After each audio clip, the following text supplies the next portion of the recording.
Bapak Ibu, para kadang kinasih, simbah-simbah lan adik-adik, para rama, suster, bruder berkah dalem Gusti, sugeng rawuh wonten ing PDSK channel menika. Kados pundi kabar panjenengan? Mugi-mugi bagas kasarasan, kesehatan, kawilujengan tansah mengku kula panjenengan sami anggenipun kelampahi gesang ing dinten menika. Lan mugi-mugi lumantar panglimbang basa Jawi wawasan Injil kula panjenengan sansaya saged nggayuh iman kapitadosan ingkang leres lan mantep. Langkung-langkung anggenipun kula panjenengan bangun paguyuban komunitas ingkang bekja rahayu, komunitas ingkang bahagia. Warganing komunitas menika maneka warni, salah setunggalipun nggih ing babagan usia, wonten sing tasih balita, wonten sing anak-anak, wonten sing remaja, OMK, dewasa menapa dene adiyuswa utawi lansia. Nah, kados pundi anggenipun ngurusi komunitas ingkang sacara usia menika benten-benten nggih tansah penting ditimbang-timbang. Ampun ngantos mung nganggep sing usia produktif menika sing dadi warganing komunitas utawi paguyuban. Sing wis ora kanggo terus dadi lalekke, utawa sing rung bisa dienggo terus ora dianggep. Nah, menika temtu menyakitkan. Dinten menika sesarengan pasaman suci sawegung kula panjenengan mengeti hari kakek nenek lan orang tua sedunia saben-saben minggu pungkasan ing wulan Juli. Lan Bapak Paus Leo kaping 11 paring tema ing pengetan hari kakek nenek lan orang tua sedunia menika saking kitab Nabi Yesaya bab 29 ayat selangkung. Aku tidak akan melupakan engkau. Menika temtu paring gegambaran bilih salah setunggal ingkang dados ketakutan para adiyuswa termasuk sesuk mben awake dhewe yen wis mlebu usia adiyuswa 60 tahun ke atas utawi usia jompo sansaya rapuh sansaya rentah, awake dhewe dilalekke. Termasuk kula ugi Bapak Ibu Rama menika yen pas tasih produktif, tasih berkarya ing paroki, isih dikenal, isih ana sing ngunjungi, isih ana sing njrawungi. Ning yen wis ora bisa ngapa-apa, ora ana umat sing kenal, ora ana utawa sansaya berkurang umat sing berkunjung, sing menyapa lan sapanunggalane. Kanthi pengetan menika temtu kula panjenengan kaajak kados pundi jejering pasaman suci mbuh kuwi tingkat brayat, lingkungan, wilayah, setasi paroki menika dados paguyuban sing estu ngrengkuh sedaya usia, tidak melupakan kabeh warganing pasamuan. Wonten ing brayat saged dipun bangun kebiasaan kados pundi lare-lare gemateni simbahe kakek neneke. Ing dinten pengetan hari kakek nenek lan orang tua sedunia saged tiyang sepuh ngajak putra-putra utawi wayah berkunjung nuweni sowan wonten ing griyanipun simbahe, dolan ing kono sedina, masak, dolanan bareng, crita nunggoni simbahe. Menika saged dados srana supados saben-saben mlebet ing usia adiyuswa boten rumaos disupekke, dilupakan.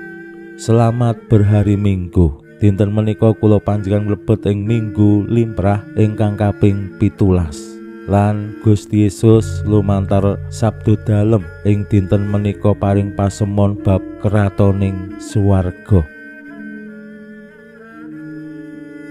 Kratoning swarga menika kados mutiara, kados raja brana sing penting banget tumraping kula panjenengan. Nah, menapa para adiyuswa, kakek nenek tiyang sepuh ya tetep isih dadi mutiara ana ing uripe awake dhewe, isih dadi kaya Raja Brana sing paling penting dhewe ana ing uripe awake dhewe. Apa tiyang sepuh lan kakek nenek wis tanpa sadar awake dhewe singkirake, awake dhewe lalekake? Monggo kita pirengaken sabda dalem Gusti ing dinten menika lan kita wiwiti kanthi sembahyang sawetawis. Konjo ing asma dalem Yang Rama saha Yang Putra tuwin Yang Roh Suci. Amin. Suwawi sami munjuk Gusti Yesus sabda dalem Yang Rama ingkang sampun manjalma, mugi karsa ngandika dhateng kawula wonten ing asepen ing telenging manah kawula, kabikao kegiatan lan panglipur ingkang manjing ing sabda dalem kapenuwana kawula mawi roh ing kawicaksanan dalem.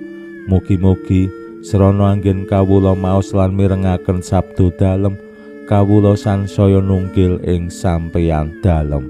Amin. Waosan Injil kapetik saking Injil Matius bab 13 ayat 51 ngantos dumugi 50 kalih. Nalika samono Gusti Yesus ngandika marang wong-wong mangkene, kratoning swarga iku kaya umpamane Raja Brana kapendhem sing ditemu ing wong. Raja Brana mau nuli dipendhem maneh lan saking bungae kabeh barang darbeke diedol ditukokake palemahan mau. Samono uga kratoning swarga iku kaya saudagar sing golek mutiara adi. Bareng wis oleh mutiara sing aji banget, kabeh barang darbeke diedoli ditukokake mutiara mau. Kratoning swarga iku uga kaya umpamane jala sing ditibakake ing sagara kanggo njala iwak warna-warna. Samangsa wis kebak, jala mau ditarik lan ana ing daratan iwake dipilih, sing becik diwadahi, sing ala dibuang.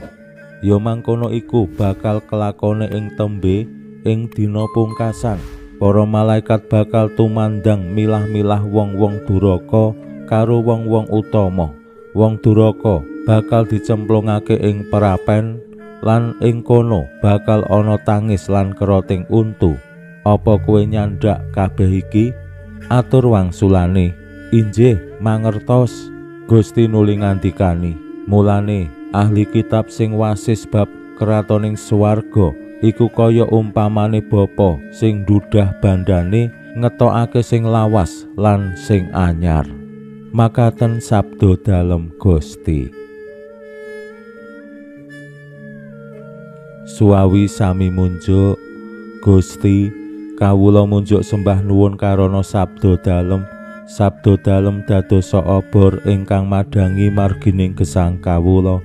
Katuntuna kawula sageta sabda dalem menika numusi manah ngantos tansah ngrembaka kangge nggayuh gesang ing suwarga. Amin. Bapak Ibu para kadang kinasih simbah-simbah lan adik-adik, ing dinten Minggu menika Gusti Yesus paring pasemon bab kratoning swarga.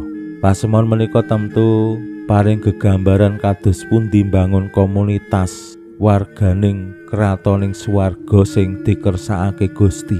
Kratoning swarga ingkang sepisan kados Raja Brana kapendhem, lan yen wonten tiyang sing nemokake bakal ngedol kabeh barang darbeke kanggo tuku palemahan sing ana Raja Branane adi mau.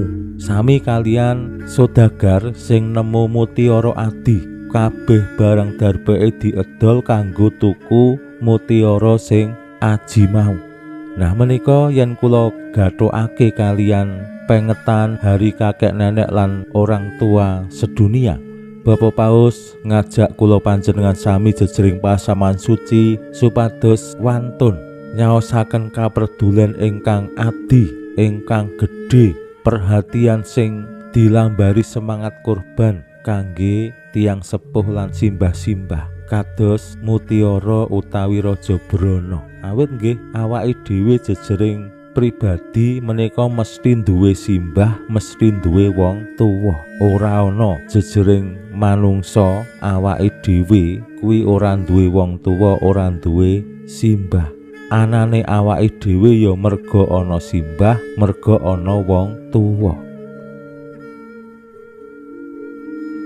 Lan kados pundi kula panjenengan estu ngraosaken puji syukur ing ngarsa dalem Gusti awit wontenipun kula panjenengan ing alam donya ya merga wong tuwa, merga simbah mbuh piye mbiyen carane anane awake dhewe, mbuh situasi kondisine kaya ngapa.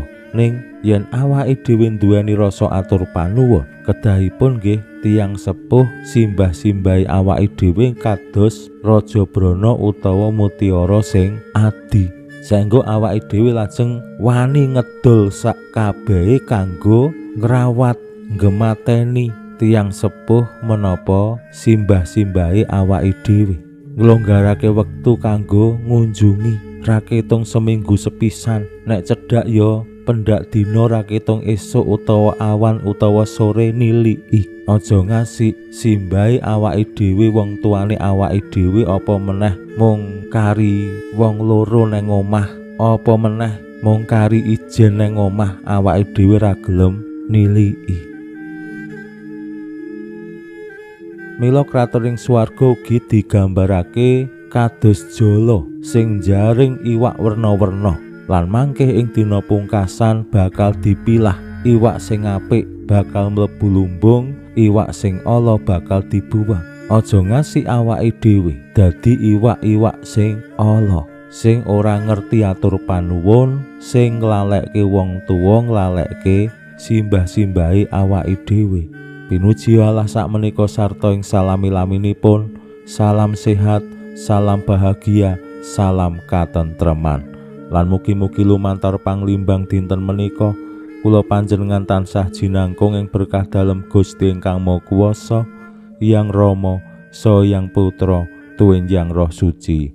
Amin.